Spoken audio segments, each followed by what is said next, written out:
Alors les trophées Métiers pour elles récompensent des femmes qui se destinent à des métiers qui sont encore trop masculins. La plupart des femmes sont encore aujourd'hui regroupées dans 12 familles professionnelles sur 87, ce qui montre que, au moment de faire des choix professionnels, elles restent encore malheureusement dans les stéréotypes, dans les idées, dans les représentations des métiers féminins. 75% des femmes sont dans des métiers qui sont liés à l'administration, à la gestion, à la santé, au social, à l'enseignement, l'éducation ou l'accompagnement. Or, nous sommes aujourd'hui dans un besoin de plein emploi. Beaucoup de métiers sont en tension, des métiers de l'industrie, des métiers du bâtiment, et il est important que des femmes s'orientent et se consacrent à ces métiers. C'est un métier passion, c'est menuisier, poseur, installateur.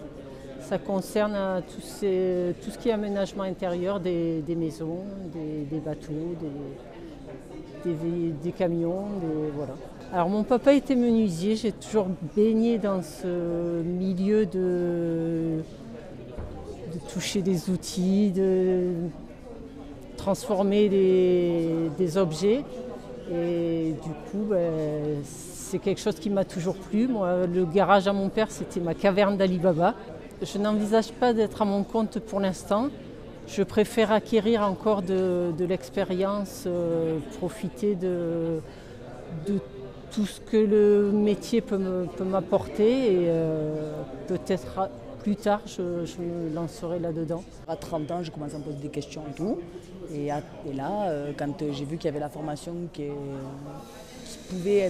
j'étais éligible à cette formation, j'ai fait en sorte de réussir les tests d'entrée, de me positionner comme il faut et tout. Et j'ai été prise et 9 mois de formation et examen le 13 mars qui commence. Il faut de l'expérience en mécanique, 1 an, et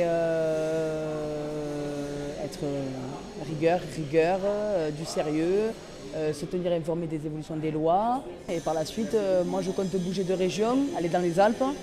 Et après, pourquoi pas avoir un centre à moi là-haut, on verra.